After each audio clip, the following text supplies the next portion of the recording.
is the devastating Sofia Rodriguez-Urrutia. I've heard her name pronounced Urrutia or Urrutia-Shu. It's this little girl's name. I want to warn you. I am giving the very last warning for this story because, oh my God. Okay. So we've got Sophia, born on the 11th of November 1997 in Canning Vale, Western Australia. She's the second youngest of four. She's got an older brother, an older sister, and a younger sister. Her mum and dad, very, very, very close family, really close family. Her dad did work in Hong Kong a lot, but he'd come back. You know, he'd do that to provide for the family. The family themselves did move over there for a year to Hong Kong, but they did come back. And it was said about Sophia, absolutely beautiful little girl. I say it all the time, but the photo's just so sweet, so angelic looking. He said she was very shy, but thoughtful, very kind. At school, she was popular, clever. Loved her family. Was a very, very family orientated little girl. They were just a very close-knit family, a family of six. She went to Mater Christi Primary School, next to the Mater Christi Catholic Church next door. He said she worked very hard at school. If you remember, I said she's very clever, she's very popular. And every now and again, when her dad wasn't working away, he'd pick her up from school on his scooter.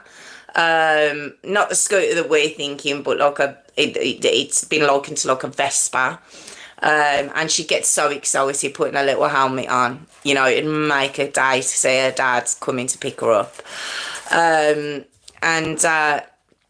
So when Sophia got to about age 8, this is what I mean about this little girl. It said that she was also really patient.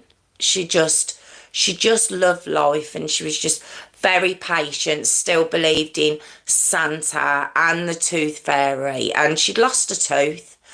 And this little girl waited 2 weeks for the Tooth Fairy to come and put like $5 under her pillow. 2 weeks. Like, mine would be hunting around the house for the Tooth Fairy if it had gone 2 days, let alone 2 weeks. I just thought it was just the sweetest thing when I heard about it. So, yeah, like I say, just a very, very close-knit, sweet little girl. So, we get to Monday, the 26th of June, 2006. All right?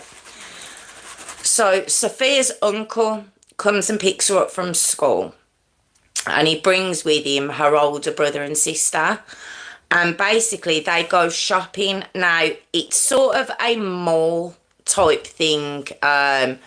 We've got one here called Touchwood in Solihull. We've also obviously got the Ball Ring, and it's sort of like an indoor shopping area, and it was called the Livingston Marketplace. And that's where they'd gone to just do some shopping, and you can see it outside. It's very similar to shopping centres everywhere. You know, you sort of go in and then you've got loads of shops inside. And they went to a store called Big W. It appears to be on the ground floor. And we had Woolworths. I don't know if it's the equivalent of our Woolworths, but it's called Big W, and it was Big Woolworth. So not Woolworths. So that's where they've gone. And when I've looked at this shop, it just looks like one of them places where it's got everything. It reminds me a little bit of B&M as well. Just, it looked like it just a huge store and just had everything in there. So they're pottering around, and they're going up and down the aisles and getting bits of what they need and stuff. And they all go to the till. They've got what they needed to get, and they're all lining up at the till to pay for what they need. And Sophia basically asks her uncle, she's going to go to the toilet. So, you know, she couldn't wait till she got home. So he was like, okay, now let me describe this to you. I don't know if my description can do it for you. So obviously, if you need to go away and have a look, of course do so. But so I want you to imagine the most I can liken it to is if you've ever stopped off on the motorway at services, okay? Now, if you think of their toilets, it's sort of an open area and you walk down sort of a corridor sounds too long, doesn't it? But like a corridor, and you will have women's, men's and disabled. Wow. Where this shop is, so you've got the outside of the shop here, tills are right here, so right at the front of the store, and then just to the, so as you're coming out, just to the left, you've got like you don't even need to go through doors, it doesn't look like, it's just like a sort of corridor, and just above it tells you it's the toilet, and you walk down, okay? And down there you've got the ladies, the gentlemen, and the disabled toilets, okay? So while her uncle's at the till with her older brother and sister, he says to her, go on then, be quick. So off she toddles, and don't forget she's 8. Off she toddles, and you might be like, well, why is he let her go on her own? But she is 8, and the toilets, you would need to see for my description to make sense. It is literally just there. He can see her walking down. And as she turns into the women's, he carries on paying for the stuff that they've bought. So, like I say, he could see where she was walking, everything else. So they paid for their items, and they're now sort of waiting at the door, like the doorway of Big W, and the toilets are just there, and they started to notice time going by, just minutes. But why is it taking her so long?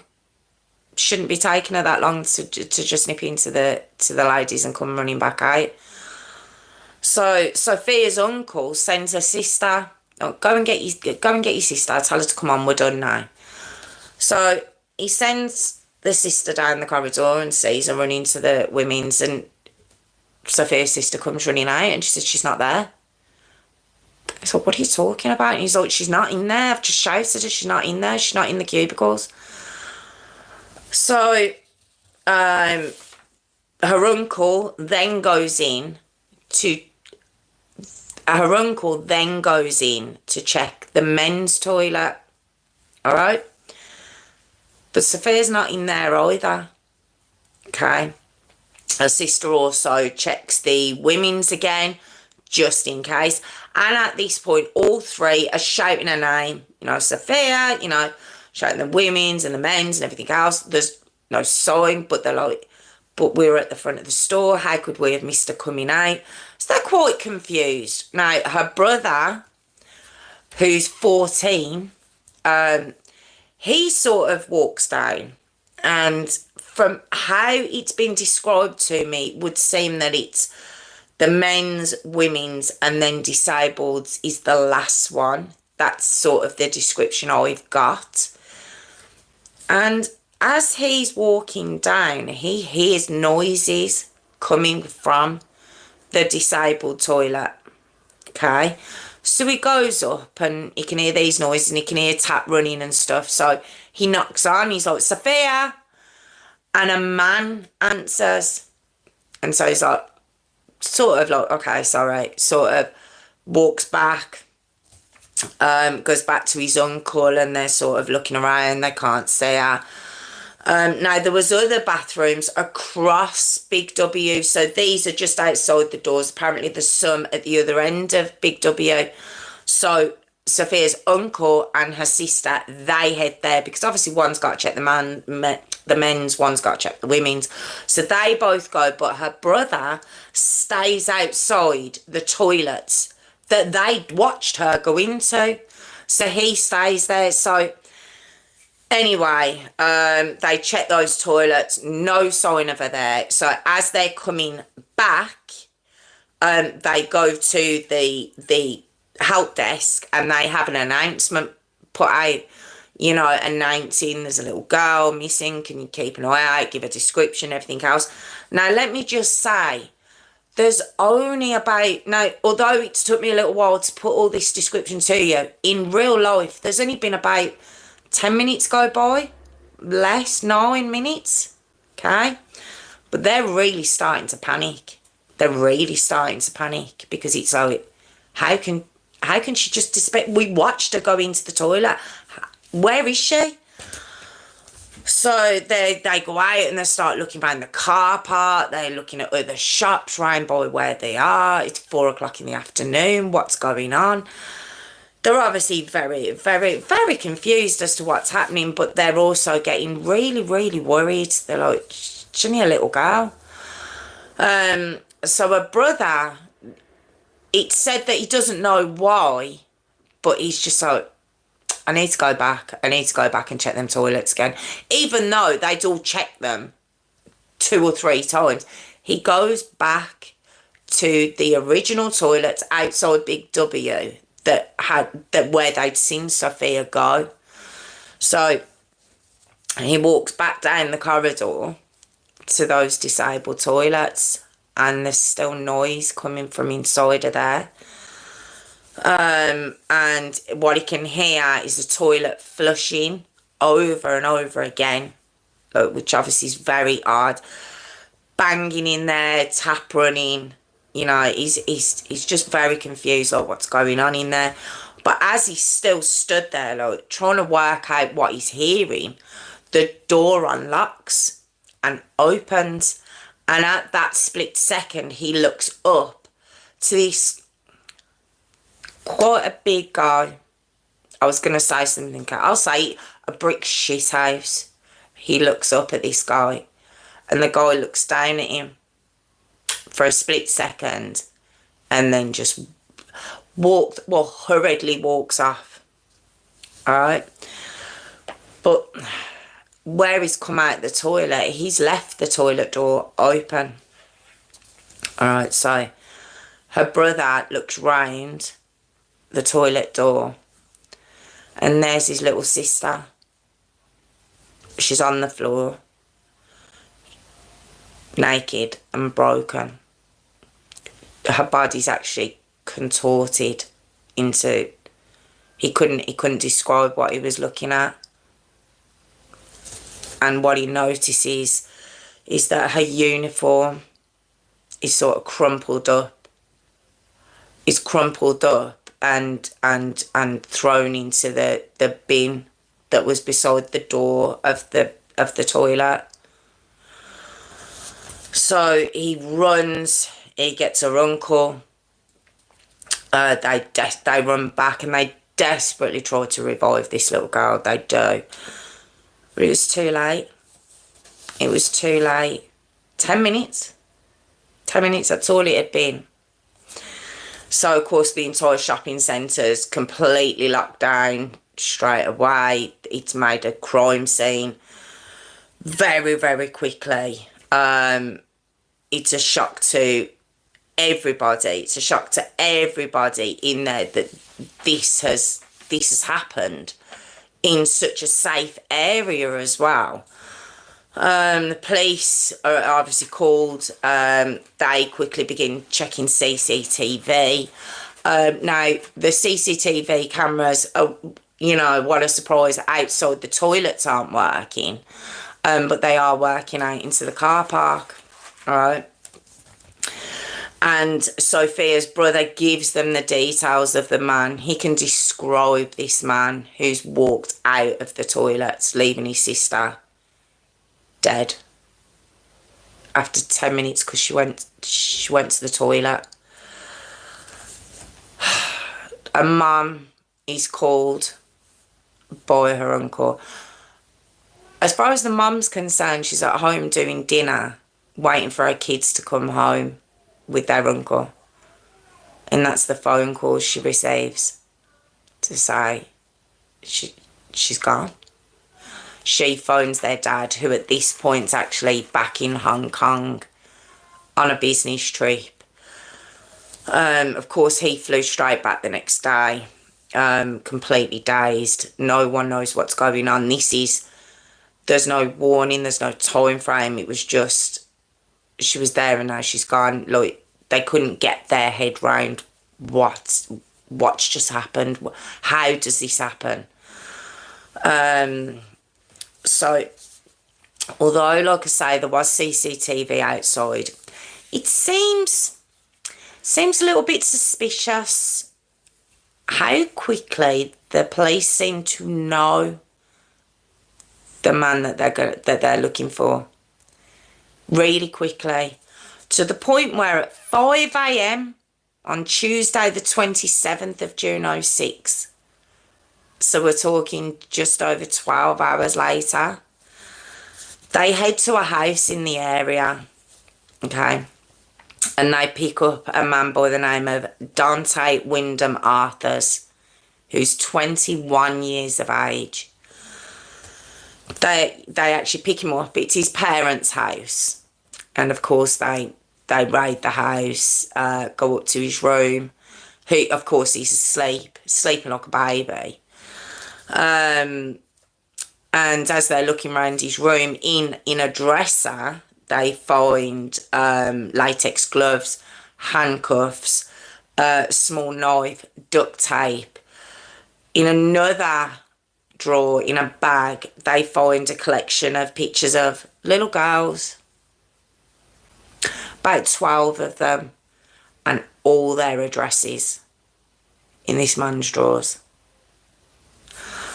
So, of course, they bring him in straight away. But let me tell you something about Dante Arthurs, okay? At age 17, he was actually living in Surrey in England, okay? And this was in 2001, all right? Now, he was being questioned on the assault of a little girl. Remember, he's 17 at this point. And he was supposed to come in for a lowing up. But he didn't come in because his family were moving to Australia. And they did. Now, I don't know if his parents knew. I'm not insinuating that. I'm just saying that he just left the country and he moved to Australia. Okay? So then we get to 2003, 2 years later, and at this point he's 19. And it's December 14th. So we're coming up to 10 days before Christmas. Alright? And Dante is arrested for the assault of an 8-year-old little girl, same age as Sophia, okay? At a park, for the assault of an 8-year-old little girl at a park opposite his house, okay? What he'd done, he'd gone over to the park, he'd come up behind her and dragged her into some bushes. It said that he'd assaulted her, but she'd managed to bite him. She'd managed to bite his hand. And obviously he'd let go and she ran and she managed to escape. But the charges were dropped. Charges were dropped against him. Do you know why? Because the police had been so angry at him that it was said they'd forced the confession out of him. They'd been a little bit, I don't know if it was hands-on. It's kind of insinuated. But they'd been a bit heavy with him. And the charges got dropped. Okay? So, that's 2001 at age 17, 2003, age 19. And now we get to 2006. When just before he's about to turn 22. So he's still 21. And this is what he does to Sophia. Alright. Now, what I will say about this story, just as a little bit in the story, there was rumours around this time that this was actually Robert Thompson. Okay, now if that name doesn't put shivers down your spine, then well, maybe you might not remember, but you will remember the name James Bulger.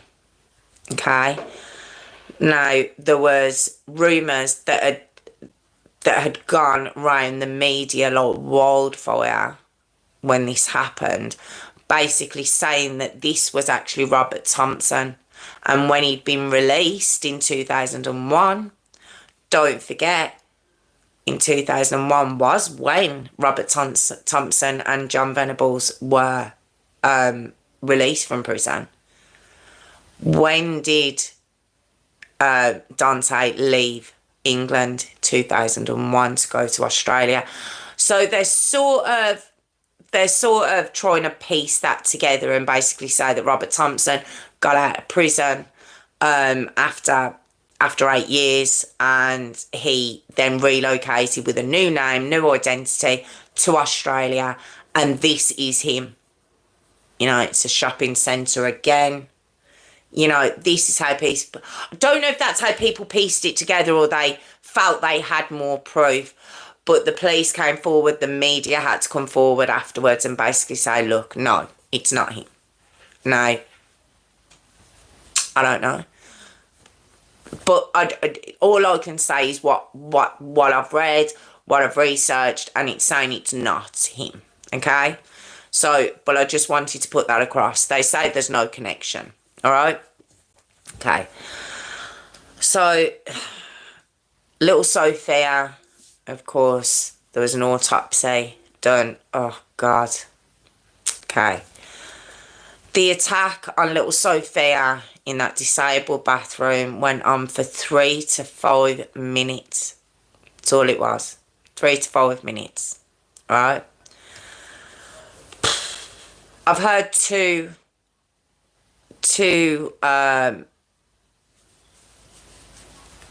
oh God, I'm just letting you know.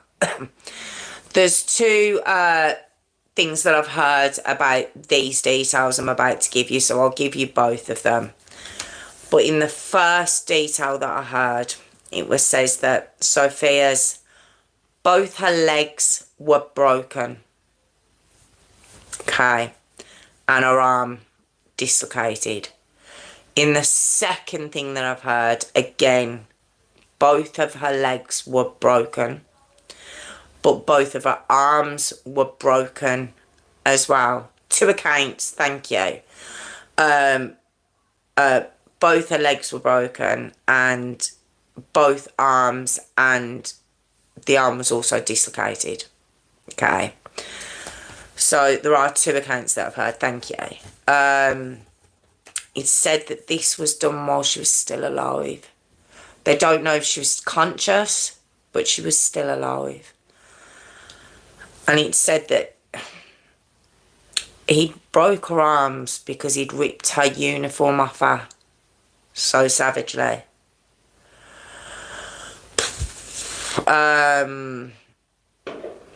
But her legs had been twisted so far in the other direction, that's what had caused them to break.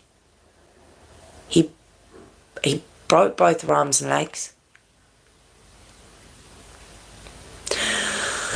She had severe bruising around her neck from strangulation, where he'd actually crushed her larynx so she couldn't scream.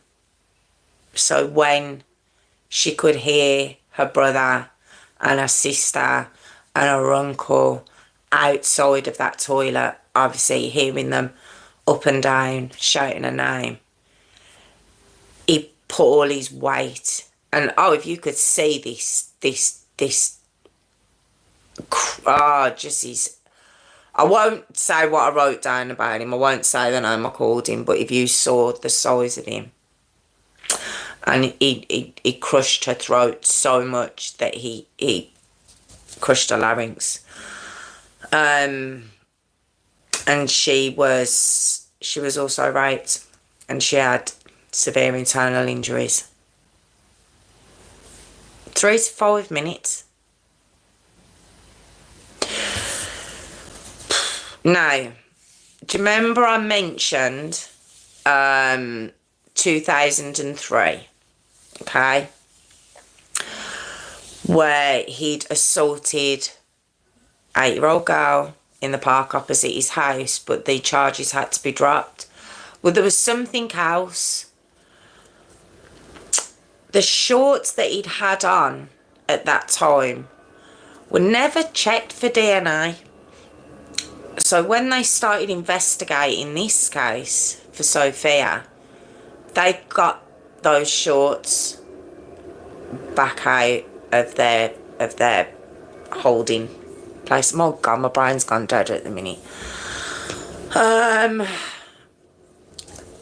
And finally analysed them. And they found that the young girl's DNA, i.e. blood, was on his shorts from the case back in 2003. They had DNA. They had him. And they didn't check.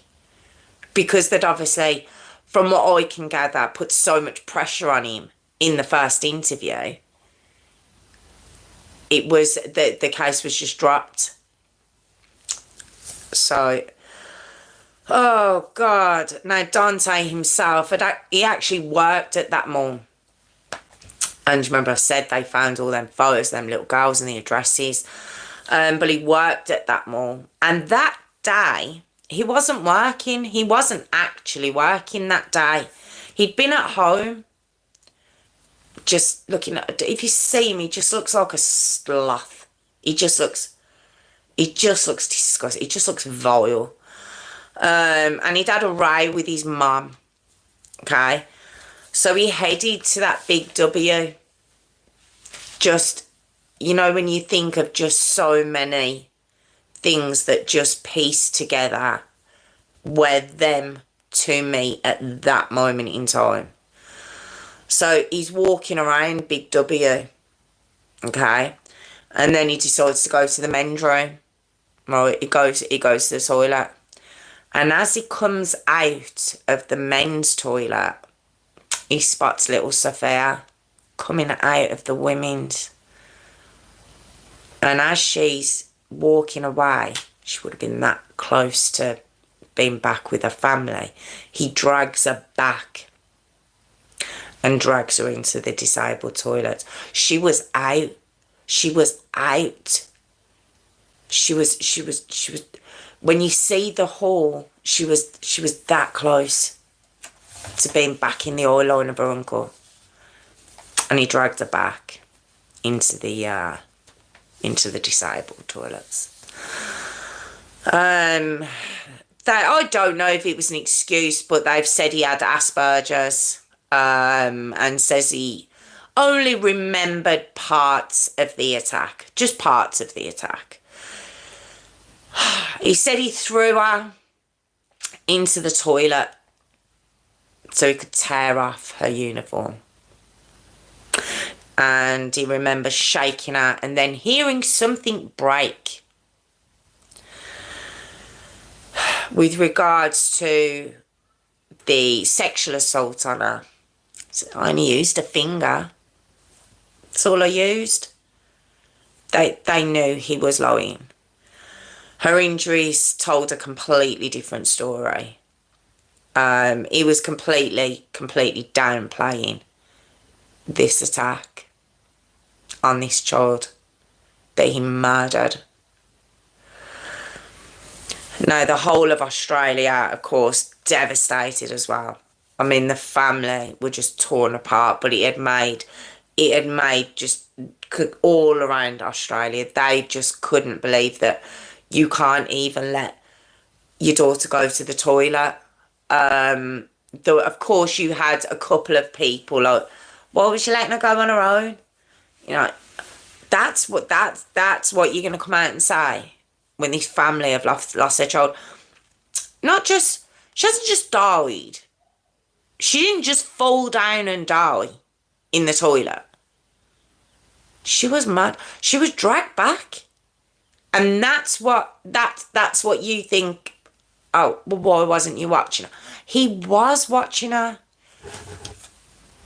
he thought she'd be okay. They lived in a safe area.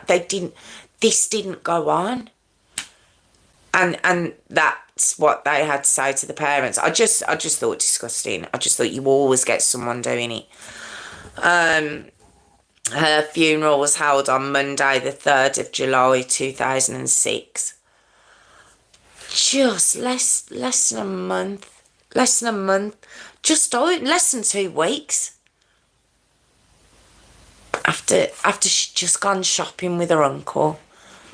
Just because she'd gone shopping. It was held at Mater Christi Church next to her school. There was about 500 people inside, but about 2,000 actually came to the funeral itself. Her school friends actually performed an Indonesian dance it was like a dance routine that they'd been practicing with Sophia. Her and her friends had been practicing this dance for weeks to perform at school. She'd been so excited about it. She'd been practicing at home. And they performed that at her funeral.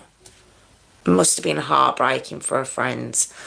And then they just released hundreds of pink and blue balloons. It just absolutely heartbreaking. The family themselves, even though by now they knew about the police botching the 2003 case, they worked really closely with the police. Her parents just seemed like just a beautiful family.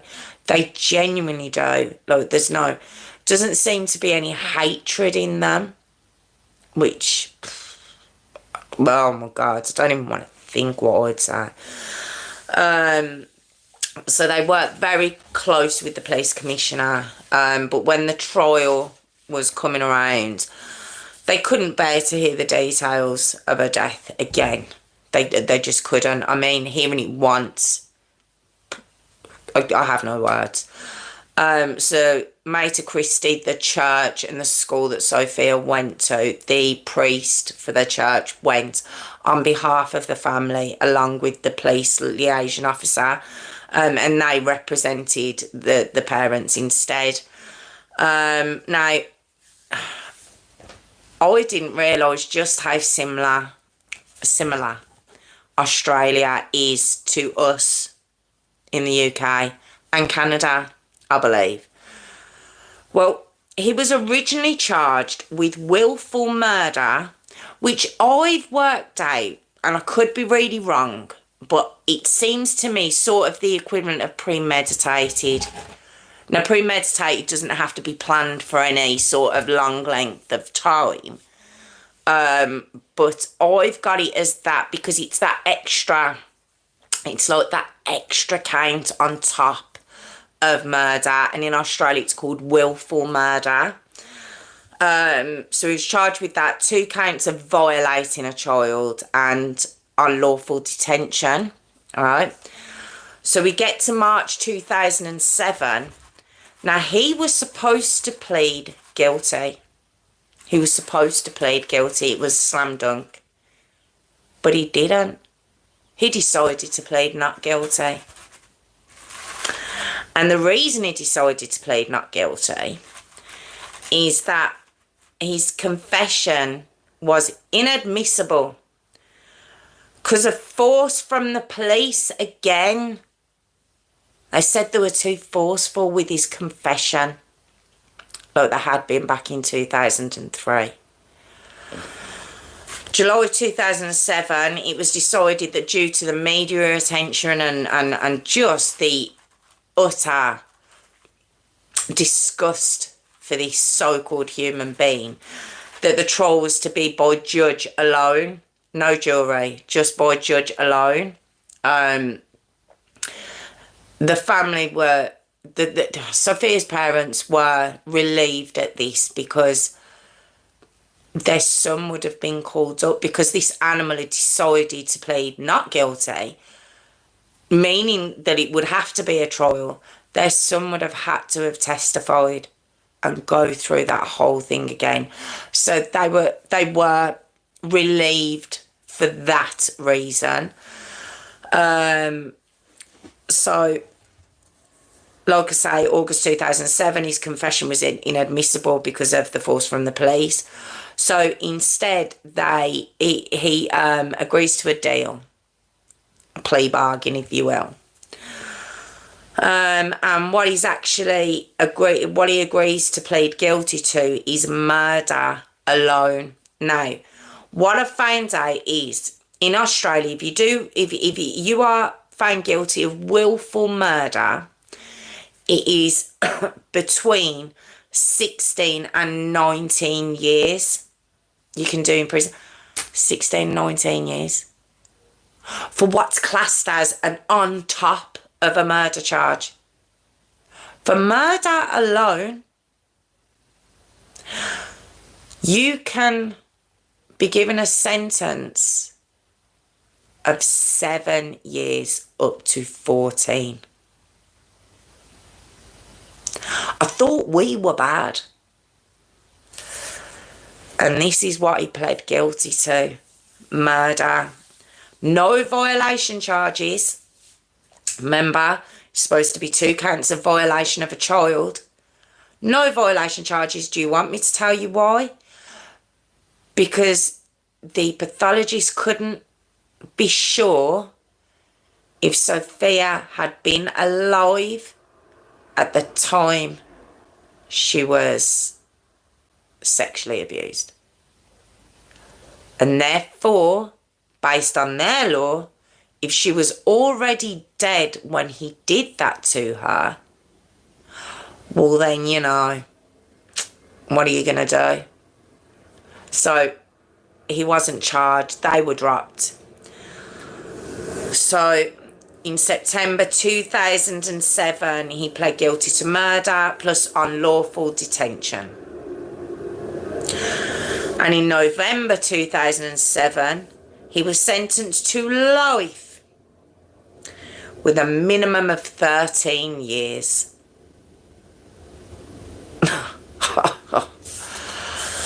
Okay. So, as you'd imagine, outrage from the public, heartbreak from her family, just utter disgrace.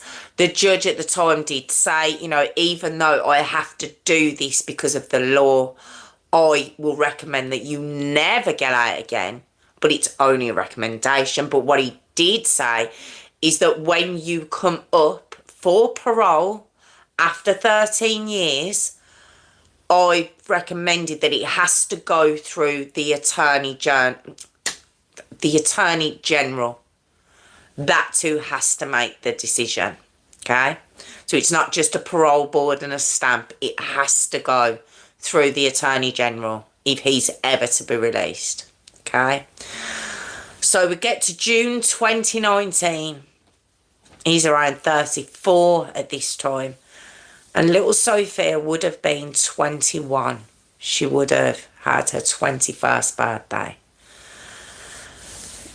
He was up for parole, and Change.org, there was a petition raised, and they managed to get over 150,000 signatures to keep him inside. You know, there was just uproar over it. As it happened, his parole was denied for 3 years. Just 3 years. So then we get to 2022. He's due for parole again. This point he's 37. Little Sophia would have been 24. His parole denied again, but just for 3 years. Just for 3 years again.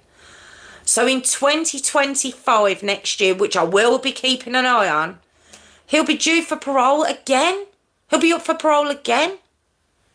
And you know, he'll only be 40 years of age. That's all he'll be. 40 years of age, that's it. That little girl would have been 27.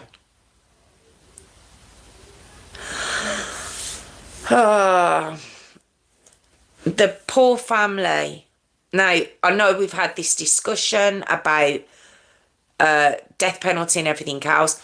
This is what I'm talking about. That poor family have to relive this every 3 years. Every 3 years. Now, I know on death row, and obviously Australia haven't got that option, but I know on death row you still have to go through that, and you have to go through appeals and everything else. But, I just don't know. I just don't know. Oh, God. But it says they harbour no hate, but they never ever want this man to be released again. They still harbour no hate towards him. Her little best friends still have pendants that were made with a little picture on it. And on the back it says Sofia Forever inscribed on the back of the pendant. Oh my God. Yeah, that was the devastating Sofia Rodriguez, Urrutia-Shu story. Oh God. Just awful, awful, awful, awful story. I didn't know much about it either. I'd never heard of this story. Oh God. Thank you all so much for joining me. I am here every Tuesday and Thursday at 8 p.m. If you want to join my Patreon, it's patreon.com/JessRose5472. Like I say, Tuesdays are requests, Thursdays are stories I want to bring to you. But I'm not here now for 2 weeks. I'll be back on the 5th of November. Bonfire night. I'll actually be back then.